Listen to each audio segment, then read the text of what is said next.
வெற்றி சத்தி சீரியல்ல இன்னைக்கு என்ன நடக்குதுன்னு பார்க்கலாம் வாங்க. எபிசோட் ரொம்ப அருமையா இருந்துச்சுன்னே சொல்லலாம். ஸ்கிப் பண்ணாம ஃபுல்லோடையும் கேளுங்க. அதுக்கு நான் இந்த வீடியோ பிடிச்சிருந்துச்சுன்னா லைக் மட்டும் பாருங்க. ரொம்ப பிடிச்சிருந்துச்சுன்னா நம்ம சேனலுக்கு வந்து சப்ஸ்கிரைப் பண்ணி கண்டினியூஸா ஆதரவு தாங்க.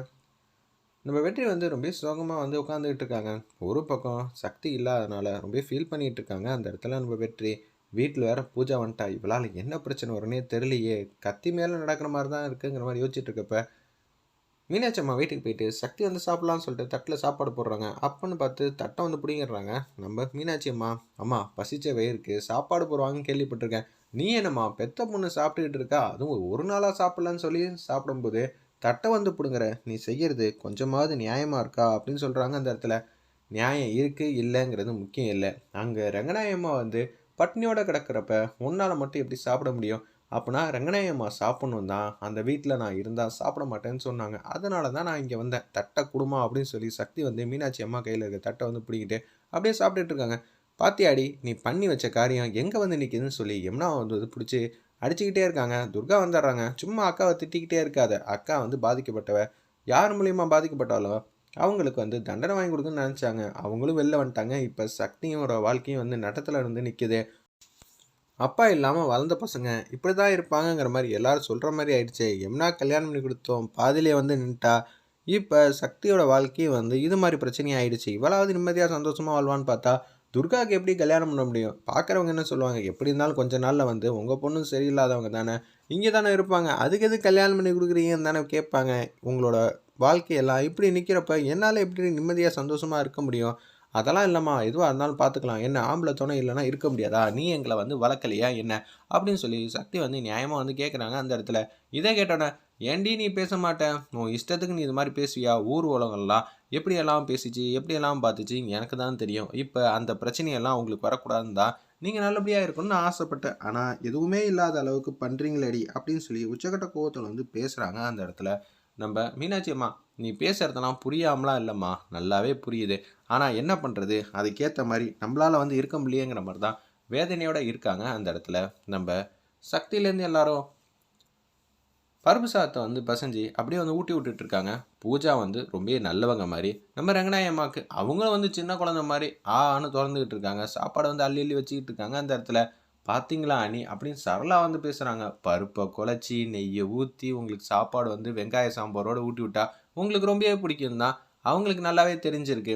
அதனால தான் பூஜா வந்தோடனே சாப்பாடு வந்து சாப்பிட்றான்னொன்னே கடுப்பாயிட்டாங்க நம்ம வெற்றி அந்த இடத்துல. இது எல்லாம் பார்க்கவே முடியலையே, எப்படி தான் வந்து கேட்குறதுன்னு தெரிலங்கிற மாதிரி உச்சக்கட்ட கோவத்தில் வந்து இருக்காங்க. நேற்று வரைக்கும் இவளால் தான் நான் வந்து உள்ளே போனேன், அது வரைக்கும் கோவமாக இருந்தீங்க. சக்திக்கு உங்களுக்கு பிடிக்கலன்னா அவங்களுக்கு பிடிக்காதவங்களா உங்களுக்கு பிடிக்கும், இதெல்லாம் ஒரு குணமாமா அப்படின்னு சொல்லி உச்சக்கட்ட கோவத்தில் இருக்காங்க. உன்னை செல்வன் முருகன் வந்து பூஜா வந்து பாராட்டுறாங்க. ரங்கநாயம்மா சாப்பிடாமையே இருந்தா, நல்ல வேலை பூஜா நீ வந்ததுலேருந்து சாப்பிட ஆரம்பிச்சிட்டாங்க அப்படின்னு சொல்லும்போது, அப்பா நீங்களுமா அப்படின்னு சொல்லி பார்க்குறாங்க. வேற என்னப்பா பண்ணுறது, உங்கள் அம்மா சாப்பிடணுமே, அதுக்காக தானே நம்ம பல்ல கடிச்சிட்டு இருக்கோங்கிற மாதிரி இருக்கும்போது, அம்மா உங்களுக்கெல்லாம் வெக்கமே இல்லையாம்மா, 2 நாள் முன்னாடி வரைக்கும் பூஜாவை நீங்கள் எந்த இடத்துல வச்சுட்டு இருந்தீங்க, இப்போ எந்த இடத்துல வைக்கிறீங்க, இதெல்லாம் கொஞ்சமாவது நியாயமா அப்படின்னு சொல்லி உச்சகட்ட கோவத்தில் வந்து பேசுகிறாங்க.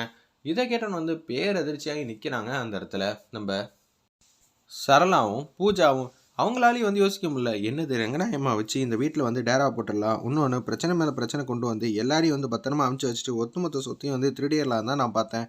ஆனால் இவங்க என்னடா இப்படியெல்லாம் பண்ணிக்கிட்டு இருக்காங்கன்னு தான் யோசிச்சுட்டு இருக்காங்க அந்த இடத்துல நம்ம பூஜாவும் சரளாவும்.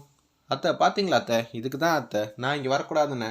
ஏய் நீ வந்ததுக்கப்புறம் தான் என் மைண்டுக்கும் மனசுக்கும் ரிலாக்ஸாக இருக்குது. பூஜா உன்னால தான் நான் சாப்பிட்றேன், அதுதான் உண்மை. அம்மா பூஜாவாலம்மா நீங்கள் சாப்பிட்றீங்க, ரங்கநாயகி அம்மா எதனால சாப்பிட்றாங்கன்னா சக்தி வீட்டில் இருந்தாங்கன்னா சாப்பிட மாட்டேன்னு சொன்னாங்க. சக்தி வந்து வீட்டை விட்டு போயிட்டா, ஏன் கூட நிம்மதியாக சந்தோஷமாக வாழ்ந்துக்கிட்டு இருந்தவ இந்த வீட்டை விட்டு போயிட்டாமா. டேய் என்னடா எப்போ பார்த்தாலும் சக்தி சக்திங்கிற, அவளை பற்றி யாருமே இந்த வீட்டில் வந்து பேசக்கூடாது. அப்படியே அம்மா அவள் என்னோட பொண்டாட்டி, அப்படி இருக்கும்போது எப்படிம்மா பேசாமல் இருக்க முடியுங்கிற மாதிரி உச்சக்கட்ட கோவத்தில் வந்து பேசுகிறாங்க. இதை கேட்டனும் வந்து கடுப்பாயிட்டாங்க அந்த இடத்துல ரங்கநாயம்மா. நீ செய்கிறது எதுவுமே சரியில்லடா, அவளை தான் சொல்லுவேன். அம்மா நீங்கள் செய்கிறதாம்மா சரியில்லை அப்படின்னு சொல்லும்போது ஆர்கியூமெண்ட் வந்து விட்டு தொலைங்க, எதுவாக இருந்தாலும் அப்புறம் பேசிக்கலாங்கிற மாதிரி சரளா பேசுனாங்க. சக்தியால் அந்த வீட்டில் எவ்வளோலாம் கஷ்டம், எப்பா என்னெல்லாம் வந்து இந்த வீட்டையே வந்து தலைகீழ ஆக்கிட்டா. பூஜா வந்ததுக்கப்புறம் தான் இந்த வீடே அமைதியாக இருக்குது. சக்தியை பற்றி பேச யாருக்கும் வந்து அருகதையெல்லாம் இல்லை. போன வாட்டி பிரியாவை யார் அமுச்சு வச்சது, அது மட்டும் இல்லாமல் என்னென்ன வேலையெல்லாம் பார்த்தீங்க? எல்லாருக்கும் எல்லாம் தெரியும். அப்படி இருக்க சூழ்நிலையில திருப்பியும் தேவையில்லாம அம்மாவோட மனச கலைச்சு, எதா பண்ணணும்னு பார்த்தீங்க, அப்புறம் அவ்வளோதாங்கிற மாரி வெற்றி வந்து கன்னா பின்னான்னு திட்டுறாங்க அந்த இடத்துல. எனக்கு ஒண்ணுமே வேணாம். இந்த வீட்ல யாருமே வந்து சக்திய பத்தி பேசக்கூடாது. உனக்கு அம்மா முக்கியமா? பொண்டாட்டி முக்கியமா? அப்படின்னு சொல்லி கேட்டோனே, என்ன பண்றது? சக்தி வந்து போகும்போது சொல்லிட்டு போயிருக்காங்க. பூஜா வந்து இங்க இருக்கா. அப்படி இருக்கும்போது ரங்கநாயகி அத்தைய சேவ் பண்ண வேண்டியது நம்ப பொறுப்பு. ஏன்னா, எனக்கு பிடிக்காதவங்கள இப்ப பக்கத்துல வச்சு அவங்க அழகு பார்ப்பாங்க. நீயும் பொண்டாட்டி தான் முக்கியம்னு சொல்லிட்டு நம்ம வீட்டுக்கு வந்துட்டேன்னா, கடைசியில மனசு உடைஞ்சு போய் ரங்கநாயகி அம்மாவை இல்லாம ஆக்கிருவா பூஜா. அதுக்கப்புறம் இந்த வீட்ல அவ வச்சதான் சத்தம். மொத்த சொத்தையும் வந்து அவ வந்து வாங்கிடுவா. பார்த்துக்க அதான் நடக்க போகுது. நீ உஷாரா வந்து இருந்துக்கன்னோனே, எனக்கு நீதாம்மா முக்கியம் அப்படின்னு சொல்லிடுறாங்க. இந்த பஞ்சாயத்த அப்படியே விட்டுருங்கன்னு சொன்னோனே, அப்படியே போறாங்க. ரொம்பவே சோகமா வந்து வெற்றி வந்து நைட்டு ஃபுல்லா தூங்காம யோசிச்சுட்டு இருக்காங்க. சக்தி ஒரு பக்கம் வந்து தூங்காம திண்ணையில உட்காந்துக்கிட்டு இருக்கப்ப, யமுனா வந்து பார்த்துடுறாங்க. யமுனாவும் பின்னாடியே போறாங்க. சாரிடி என்னால தான் உனக்கு வாழ்க்கை இப்படி ஆயிடுச்சுன்னு சொல்லி யமுனா பேசும்போது, அப்படியெல்லாம் ஒண்ணும் இல்லக்கா. நீ தான் வந்து கார்த்திக் சார் வந்து தப்பா புரிஞ்சுக்கிட்டு இருக்க அப்படின்னு சொல்லி பேச்ச ஆரம்பிக்கிறாங்க. என்னது கார்த்திக் வந்து நல்லவரா? ஆமா. ரங்கநாயகி அம்மா பேச்சையும் பூஜா பேச்சு, புஷ்பா இவங்க எல்லாரோட பேச்சையும் கேட்டதுனால தான் அவருக்கு இந்த மாதிரி நிலைமை. அப்படியா? அப்பனா இது மாதிரி நீ ஏதாவது சாப்பிடுன்னு சொல்லி ஏதாவது சாப்பிட்டு கண்ணை மூட சொன்னா மூடிடுவாரா? இல்லை இல்லை அது மட்டும் தெரியும்ல. அவர் ஒரு ப்ரொஃபஸர். அவருக்கு எது நல்லது எது கெட்டதுன்னு நல்லாவே தெரியணும். சரியா? அப்படி இருக்கும்போது இதெல்லாம் ரொம்ப தப்பு இல்லையா? அப்படின்னு சொல்லி உச்சக்கட்ட கோவத்தில் வந்து பேசுகிறாங்க அந்த இடத்துல நம்ம யமுனா. அக்கா நீ தப்பாவே புரிஞ்சுக்கிட்டு இருக்கக்கா. அவர் ரொம்ப நல்லவர்னு சொல்லிட்டு இருக்கேன். நீ ஏன்க்கா வந்து பேசுறதே சரியா வந்து கேட்கவே மாட்டேங்கிற? சரி நீதிமணி நல்லவரா கெட்டவரா அப்படின்னு சொல்லும்போது என்னது யமுனாவையும் காணும் சக்தியும் காணும்னு சொல்லும்போது அப்படியே ஏஞ்சி வந்து நிற்கிறாங்க. நீதிமணி வந்து நல்லவரா இல்லையான்னு தெரில. ஆனால் ரங்கநாயகம்மா பேச்சை கேட்டு தானே நம்ம எல்லாரையும் வந்து துரத்திட்டாங்க அப்படின்னு சொல்லி சக்தி வந்து பேசுகிறாங்க. நீதிமணியோட ரொம்ப மோசமானவர் தான் கார்த்திக். உனக்கு ஐஏஎஸ் ஆஃபீஸராக ஆகணும்னு ஆசை இருக்கா இல்லையா? யாருக்காக இத்தனை நாளாக வந்து தள்ளி வச்சிருந்த எக்ஸாம்லாம் வந்து வெற்றி எவ்வளோ தெரியுமா போராடி உன்னை மீட்டு எடுத்தாப்புல. கடைசியில் இன்டர்வியூ எழுதும்போது அட்டன் பண்ணும்போது சொதப்பிட்டியேம்மா அப்படின்னு சொல்கிறாங்க அந்த இடத்துல.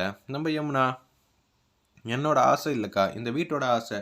இந்த வீட்டில் வந்து ஆம்பளை துணை இல்லாமல் இருக்குது. எங்கள் அப்பாவும் நம்மளை விட்டுட்டு போயிட்டாங்க. அப்படி இருக்க சூழ்நிலை நம்ம சக்தியோட அப்பா நீதிமணி அப்படின்னு திரும்பி பார்க்குற மாதிரி நான் வைக்கணும்னு ஆசைப்பட்டேன்.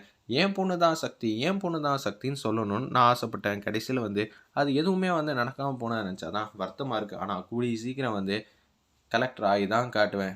இது என்னோட ஆசை மட்டும் இல்லை நம்ம வீட்டோட ஆசை. அந்த வீட்டோட ஆசையை வந்து நான் நிறைவேற்றாமல் விட மாட்டேன். நம்மளும் கடைசி வரைக்கும் போராடினாலும் ஆனால் அந்த லக்குன்னு ஒன்று கிடைக்க மாட்டேங்குதுங்கிற மாதிரி சுகமாக வந்து இருக்காங்க அந்த இடத்துல. நம்ம யமுனா நமக்கெல்லாம் தப்புன்னு தெரிஞ்சா உடனே வந்து வெற்றி மாறிய அடிக்கலாம் முடியுமா? அதெல்லாம் முடியவே முடியாதுல்ல. என்னக்கா சொல்கிற? பொண்ணுங்க நினச்சா என்ன வேணாலும் செய்யலாம். அப்படி இருக்கும்போது இதெல்லாம் ஒரு விஷயமா? பார்த்துக்கலாம்க்கா அப்படின்னு சொல்கிறாங்க. இப்போ என்ன உனக்கு பழி வாங்கணும்னு ஆசையாக இருக்குது. ரங்கநாயகம்மாவுக்கு தண்டனை வாங்கி கொடுத்தோம். ஆனால் சரிப்பட்டு வரல. இப்போ என்ன பூஜாவையும் புஷ்பாவையும் ஏதாவது பண்ணுங்கிறியா அப்படின்னு சொல்லிட்டு அந்த இடத்துல முடிவு எடுக்கிறாங்க. இது எல்லாத்தையும் வந்து கேட்குறாங்க நம்ம சக்தியோட அம்மா